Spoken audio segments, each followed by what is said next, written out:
All right, good afternoon, everyone. We'll begin. Today's proceedings will be recorded via WebEx.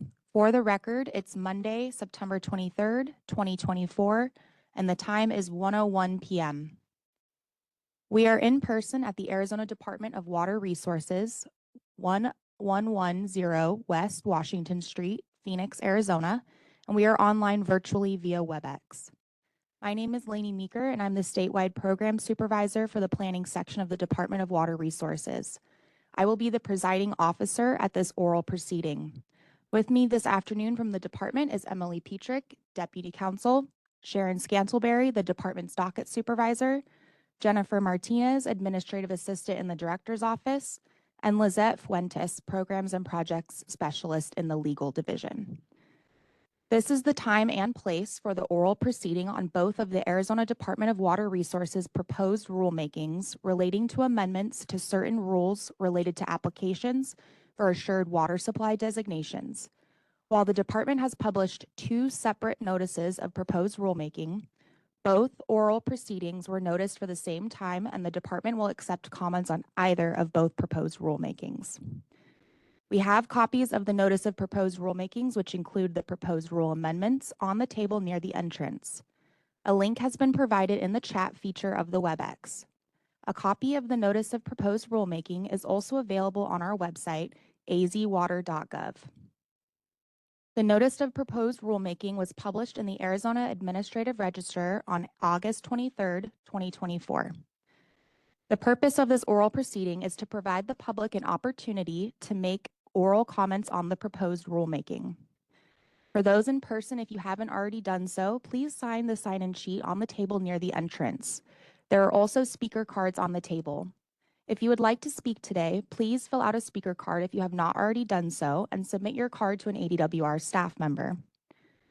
For those on the webinar, we have provided a link to a virtual speaker card in the chat box. This chat box can be opened by clicking the speech bubble icon at the bottom of your screen. If you would like to speak via webinar today, submit your virtual speaker card and staff will assist you with unmuting when it is your turn to speak. Everyone was muted on entry to the webinar.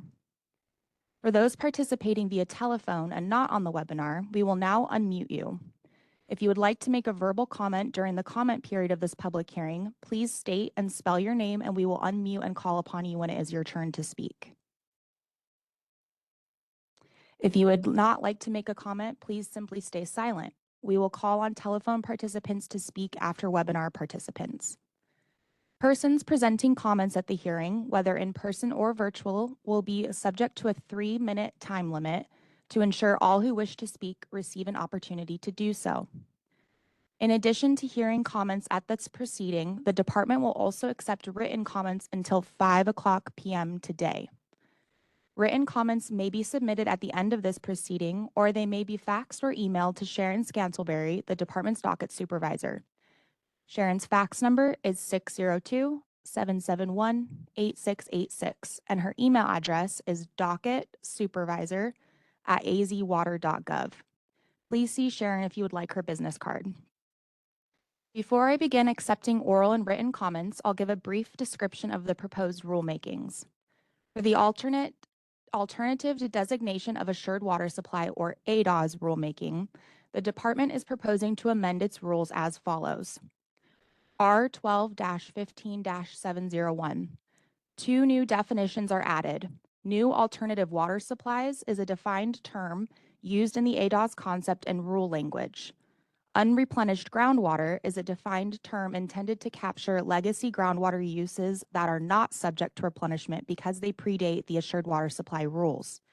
The term is used for purposes of calculating the groundwater allowance for ADAS designations pursuant to the amendments in R12-15-724 and R12-15-725. R12-15-710. The groundwater volumes associated with existing certificates and existing groundwater pumping and non-groundwater recovered outside the area of impact based on annual reporting for 2023 will be grandfathered in for purposes of physical availability. Analyses of assured water supply are not included. The volume of groundwater and stored water recovered outside the area of impact, calculated in R 12-15-710H and I, represent a volume of water that will be deemed physically available for an applicant for a new designation of assured water supply. The grandfathered volume is subject to reduction under the provisions related to new alternative supplies. New growth will be supported by alternative supplies.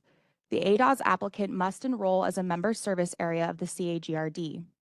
Pursuant to Arizona Senate Bill SB 1181 from 2024, the municipal provider may exercise an option to transition customers that are already enrolled as member lands from their member land status into the member service area status over a 10-year period.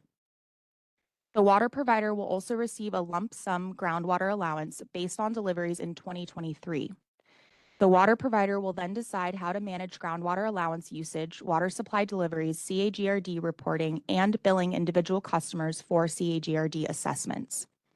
New alternative supplies refers to water supplies other than groundwater withdrawn in the Phoenix or Pinal AMA, subject to the location of the application, that were not served in 2023, including effluent, surface water, cap water, and transported groundwater. New alternative supplies may be delivered directly or stored and recovered within the area of impact. They may be added to the designation to serve new growth. The grandfathered groundwater volume will be reduced by 25% of the new supplies to facilitate an incremental transition away from groundwater over time. New alternative supplies must meet assured water supply requirements for designations, including physical, continuous, and legal availability and financial capability. R 12-15-711. The term of an ADOS designation issued under R 12-15-710H or I may not be greater than 15 years. The rule is also being amended to follow for an expedited modification during the term of the designation to include an additional non-groundwater supply. For an expedited modification, ADWR would review only assured water supply requirements for that additional supply and the associated reduction in the grandfathered groundwater volume and the demand schedule. The determinations regarding all other water supplies in the most recent designation would not be subject to review. This rule amendment applies to all designated providers, not just those with an ADOS designation. R 12-15-720. ADWR's current financial capability rule for designations allows for flexibility on financing for cities and towns. Under this rule, a city or town may submit evidence demonstrating that financial mechanisms are in place to construct adequate delivery, storage, and treatment works in a timely manner. This flexibility is extended to private water companies in the proposed rulemaking. R 12-15-723.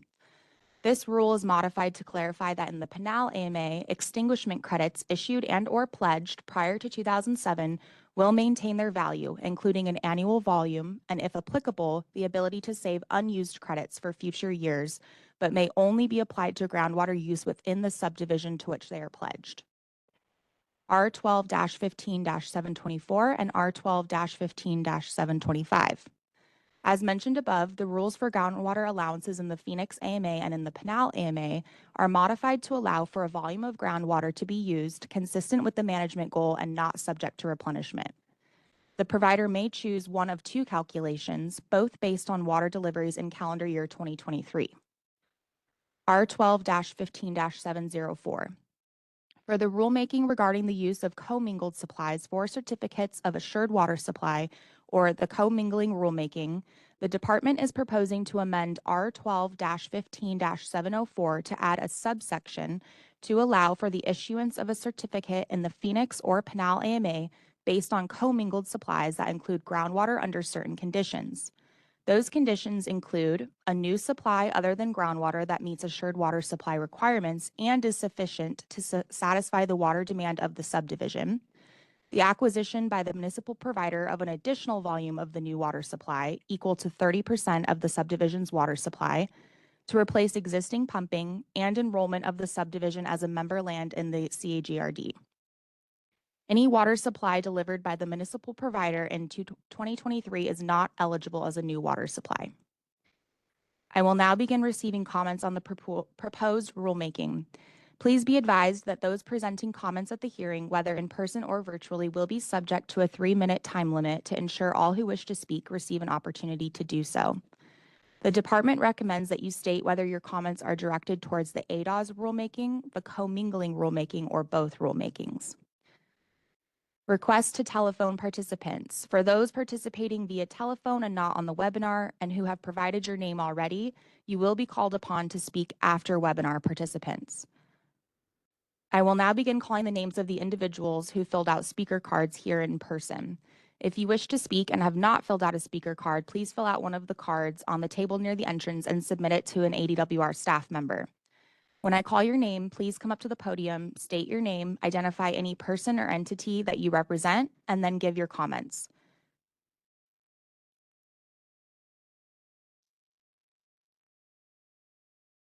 The first speaker will be Fred Schneider.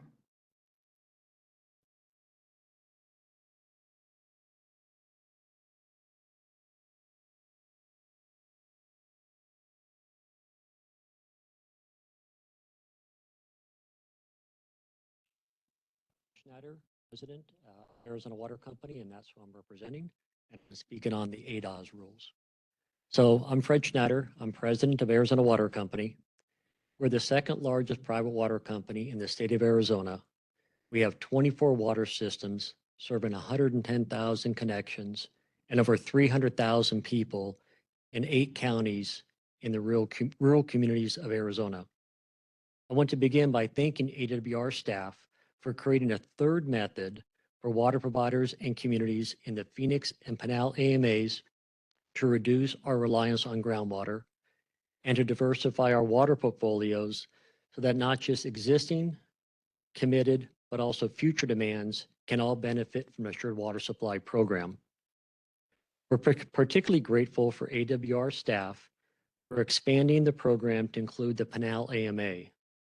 As a matter of fact, more than 2/3 of our water customers are in the Phoenix and the Pinal AMAs.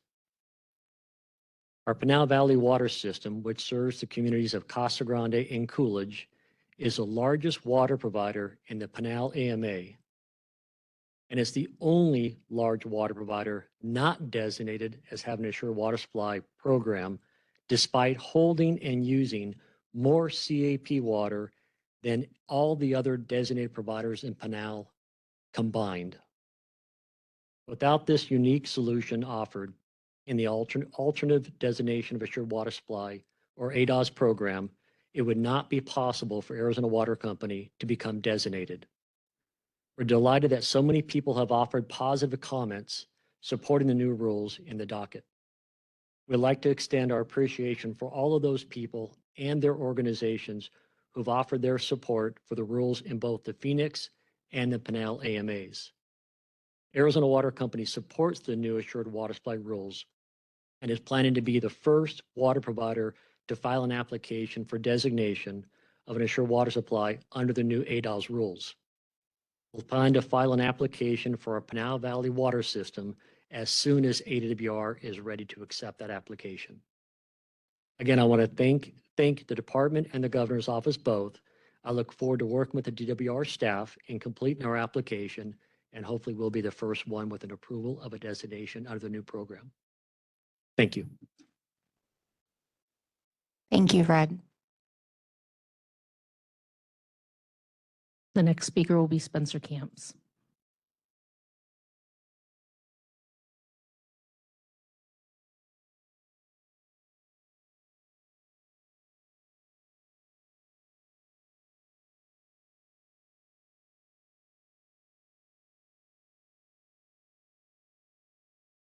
Hi, Spencer Camps. I represent the Home Builders Association of Central Arizona. We have represented the residential construction industry since 1951.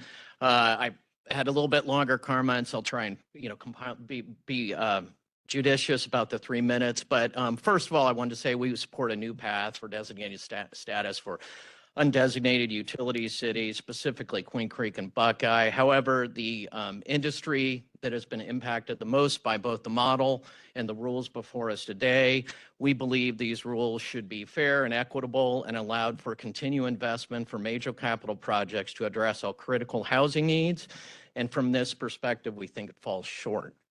After decades of replenishing water, the burden for subsidizing the aquifer seems to be placed unfairly on housing. There is no immediate relief for stalled projects in this plan. It could take years for some of these entities to become designated provider. And the new water tax on housing, although required on a provider in the rule, will not be realistically borne by them, but will fall ultimately on homeowners. We also believe the rule is a licensing requirement. ADOS and commingling are the only option to restart housing projects, obviously after the model was announced. And both ADOS and commingling are based on this, what we believe, faulty groundwater model. We find it very odd that the model wasn't cited in the rule, and you did cite any cost associated with ADOS are outweighed by the benefits when compared to available alternatives, but those alternatives are based on a model which is not cited in the rule. Because the groundwater model has impacted us so greatly, we feel that is now a licensing requirement. We believe the 25 and the 30% under the commingling, what we call the water tax, are arbitrary. There's really no justification for that number. As everybody knows, the model was a 4% of unmet demand, 2% in the assured water supply program. But under this rule, we're required to bring 25% under the ADOS, 30% under the commingling rule, with no justification for that number, how it's going to help the aquifers or help unmet demand for that matter. We do believe this will be borne by homeowners ultimately. The economic impact statement states the provider will decide how the water costs are passed through to the developer. Obviously, that ultimately will be passed on the homeowner through the cost of housing. The 25 to 30% tax will be viewed as a licensing mandate, and why it is imposed on an industry that is not mining groundwater, we struggle with. For sale housing has not contributed materially to the groundwater deficit. We're not receiving any unique benefit of groundwater other than any other land user. And we believe the 25 and 30% are being used to subsidize the other users of the aquifer, and that will put us in a position of potentially subsidizing the aquifer for many years in the future, all in the back of the cost of housing, which we don't think is the ultimate good outcome for the state of Arizona. We believe this exceeds the rule, the statutory authority of the Assured Water Supply Program. 45576M is clear. We have to bring sufficient groundwater, surface water, or effluent, or adequate quality, which will be continuously available to satisfy the water needs of the next 100 years. There's no distinction between the standard of care and the rules between groundwater users that replenish or groundwater users that are not. Again, forcing homeowners to bring more water than necessary, we don't think is allowed under the statute. We also believe that there's a gross up provision here. If the provider, on the ADOS provision, the 25%, if the provider is going to incorporate an amount of water into their designation, we believe the 25% will apply to the total amount. And therefore, the gross up will be actually 33% instead of 25. If that is an error on our part, then the rule needs clarification that in fact is not going to happen. But we actually read it, as we read it, it's currently a gross up to 33%. And if it's grossed up in the commingling side, that would be 42%. So you may want to look into that. The solution to this problem, in our view, to allow the rules to move forward and designations to happen without impacting housing so negatively, is to simply exempt housing from the water tax. Allow these rules to move forward, to simply treat housing the same way as a commercial or industrial project that does not replenish their groundwater. Kind of defies common sense, it kind of defies logic. For 30 years in the Assured Water Supply Program, we've done exactly the opposite. We've treated housing to a specific standard of care, higher than rentals, industrial, and commercial. But for some reason under this rule, all of a sudden, there's no distinction between their replenished or unreplenished groundwater use. And that's quite baffling, and I don't think is in recognition of the standard of care homeowners take for the aquifer. Lastly, I'd just like to mention that you should probably look at your EIS, your environmental impact statement, your economic impact statement. There really is very little due diligence on the ultimate cost to housing in there. You simply kind of make an analysis, since nothing's happening now, which is true, that moving forward with any proposal is a positive impact, and we don't view it necessarily as that. We see serious consequences, both in cost and potentially in regulatory time as it relates to moving housing projects forward. Thank you. Thank you. I'd like to remind everyone to please keep your comments to 3 minutes. Next caller, please, speaker. The next speaker will be Mike Pierce.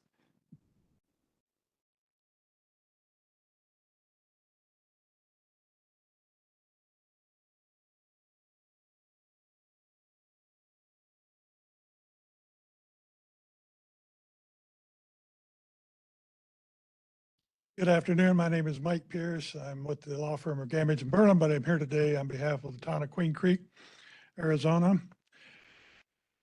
Been involved in the ADOS process since it actually, even before it began, talking among several people. And one of the prime candidates for ADOS was always the town of Queen Creek. And today we find ourselves as probably the least likely candidate to pursue the option because the way the rules are drafted, we don't qualify. And so we're caught in a situation where, despite the fact that Queen Creek has aggressively pursued alternative supplies, including mainstream Colorado River water and particularly a large block of Harquahala imported groundwater, neither of those are at a point where they will justify an application for the ADOS. So we are caught in the moratorium with no relief, immediate or otherwise, in sight, except to try and pursue ADOS in some fashion. So unfortunately, despite being one of the prime candidates for the process, we find ourselves still at odds with the system. The ADOS rules themselves have a number of components, and we have filed, of course, written comments that detail a lot of these points. I'll just hit them briefly here today. But probably the largest component of concern for the town of Queen Creek is the cost. When you calculate the cost of the 25% offset or tax, together with the cost of infrastructure that has been increasing rapidly, together with the cost of attempting to acquire new alternative supplies, the financial burden is dramatic. And the department's economic analysis and the preamble to the rule seem to suggest that these costs will merely be passed along to the ratepayers. We think that's an unrealistic view of the world, that the ratepayers will not be able to bear that. Certainly the town council will struggle to implement those kind of rate charges. We also take issue with the application of the 25% tax to effluent, particularly effluent that is generated from these new alternative supplies. Clearly, if a new alternative supply is brought in and then the effluent from that new alternative supply is again a new alternative supply, that same water is being taxed not only twice, but perhaps multiple times. The cost of replenishment being assumed overnight by the execution of a member service area agreement is a very significant cost in Queen Creek's case. We worked together with the department and many others, and we appreciate that, to see the passage of Senate Bill 1181, which provides some relief for member lands and allows us an extended runway to assume those financial obligations. But there is no real corresponding pathway for the so-called legacy pumping. We understand that there's a groundwater allowance, but the deployment of that allowance is totally dependent on the nature of the member service area agreement, which has not yet been negotiated with CAGRD. Finally, the ag to urban component of this was particularly attractive and plausible to Queen Creek because so much of the land in Queen Creek was agriculture. There are a lot of farms still there that could benefit greatly from the groundwater savings recognized by converting that agricultural land to urban development. Those attempts have stalled. We understand there may be some interest in reviving them, but the way the current ADOS rules are written, there's an absolute prohibition on the introduction of new groundwater into the ADOS. So even if agri to urban were to come to fruition, there's no clear path to get it into the alternative designation. On the commingling rule, this has been a source of frustration with Queen Creek. The Assured Water Supply Statute requires you to bring sufficient water to meet the proposed need. We've had developers that are willing to do that, but they cannot under the department's current interpretation of commingling. And now the commingling rule imposes a 30% tax on that ability. We think that's beyond the statutory authority of the department. And yet at the same time, this commingling problem has been around a long time and it needs to be resolved. And it needs to be resolved in a way that meets the statute, but still provides a path. Our biggest concern right at the moment is that we are completely stalled. We have certificate applications that were on the verge of obtaining a certificate that have now been put on indefinite hold. We have infrastructure construction projects underway that have had to be stopped because of the moratorium.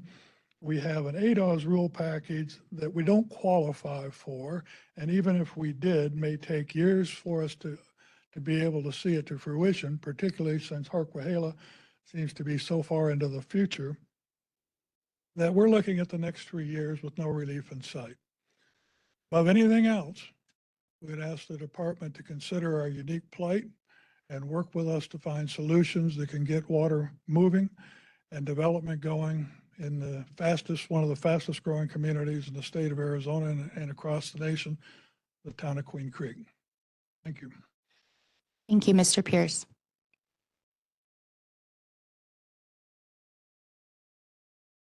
We have no other speaker cards. Is there anyone online? No. Okay, last call out to our guests here in person and folks online if there are any other additional comments.